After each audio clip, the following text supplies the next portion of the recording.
The Marvel Cinematic Universe continues to break records, having eclipsed 289 million views on the Avengers 4 trailer, the most in one day, breaking the previous record holder, Avengers Infinity War, by 50 million views. In 2019, Disney will launch its streaming service, Disney Plus, and with the success they've had over the decades, they better come out guns blazing.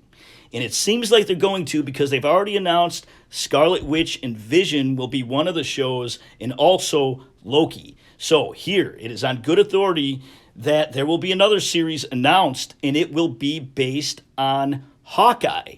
Now, I received this information a couple weeks ago, but I'm always cautious about giving this information out no matter how much I trust the source. But after seeing the trailer for Avengers 4 and thinking about it, I came up with the speculative route that Marvel might go and have some key issues that could potentially get hot. Okay, it has been communicated to me that the Hawkeye series will focus a lot on Clint Barton's mentoring of Cassie Lang. This makes sense based on the Avengers 4 trailer, where we see Hawkeye take down members of what is maybe the Yakuza, the Hand, with crybaby Steve Rogers saying, "We lost family, we lost a part of ourselves," and we're looking at a very sad-looking Clint Barton. And this implies that Hawkeye lost his family after the Thanos decimation, the snap, what Marvel is calling decimation. So Hawkeye takes on this identity of Ronin. And that happens in New Avengers 27. Now, the translation of Ronin is a samurai without a mentor or a lone warrior.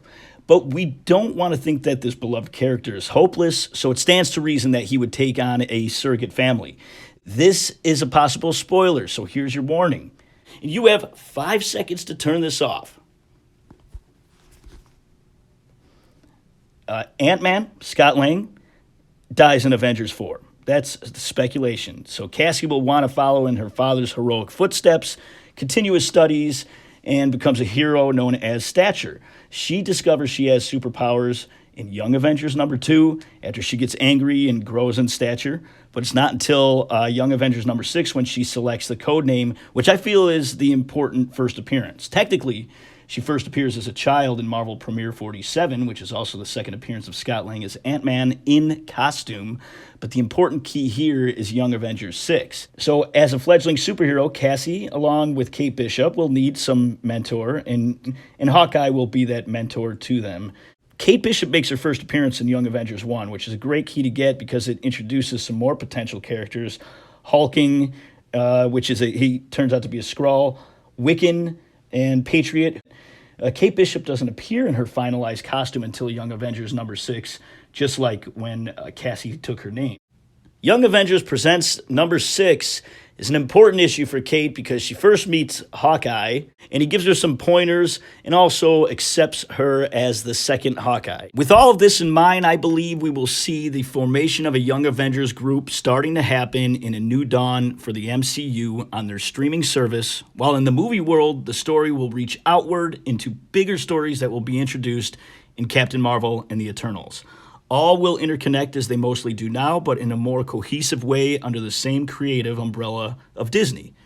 Loki is another series that has been announced, and Key Collector Comics subscribers already know my speculation is for Kid Loki to debut, so that adult Loki, Tom Hiddleston, can go off and do other movies that aren't Loki related.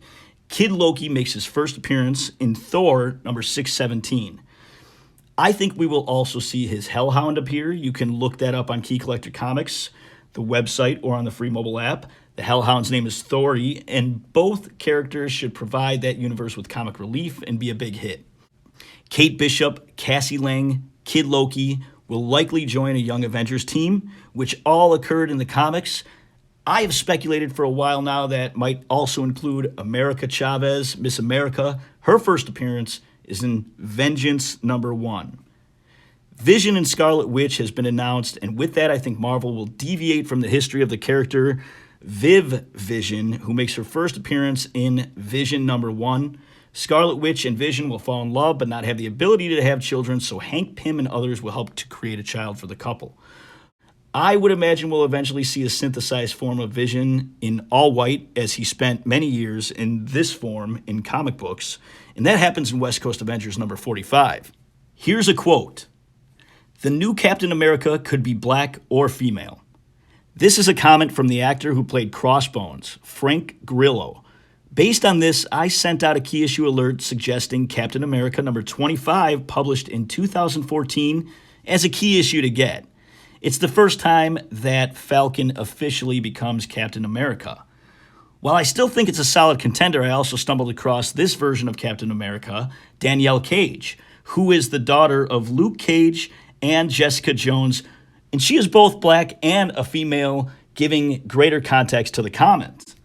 Her first appearance as a baby is Pulse number 13, but in Avengers Ultron Forever number 1, she appears in an alternate universe as Captain America. It has already been revealed that Maria Rambeau will be in the movie Captain Marvel, and her code name as an Air Force pilot is Photon. In this photo, if you look close, you can see a child's hair. That child, I would assume, is Monica Rambeau. What will likely happen is her mom will perish and she will become Photon as a tribute, which happens in Avengers Unplugged number 5. Not that her mom passes away, but that she takes on the Photon codename. Or she might somehow become Spectrum, which occurs in Mighty Avengers number 1. Now, we've heard Shuri survive the snap. If she did, but Black Panther didn't, she could become the new Black Panther. She first appears on Black Panther number 1, just the cover, not in the interior, and she officially appears in the story in Black Panther number 5. The final details of the Disney-Fox merger is close, and with the X-Men movie rights being reclaimed by Marvel, well, that'll be speculation for another video, but I wanted to throw this book out there as a good historic issue, which would be fun to own. It's the first meeting of Black Panther and Storm, who eventually get married. Marvel Team Up number 100 shows the two together for the first time, but they have met previously, although not printed in the story. Please subscribe to my channel for more videos. Watch the Key Collector Comics 5-minute tutorial, please. You'll be happy you did. Download the free app Key Collector Comics if you haven't already. There's a reason it has an average score of 4.8 out of 5 stars, averaged across Facebook, Apple, and Google Play. You can also log on to the website, which has all the information on there. You don't have to download anything. But keep in mind, I am not suggesting you buy these issues. They are merely speculation, which is a small part of the Key Collector Comics resource. The main goal of Key Collector Comics is to provide a concise and comprehensive database of key issues. But if you're like me, you just enjoy owning this stuff because it's owning a piece of comic history, and we are the curators of these fragile and finite articles of pop culture history. This is Nick. Thanks for watching. Hit the subscribe, please. Have a great day.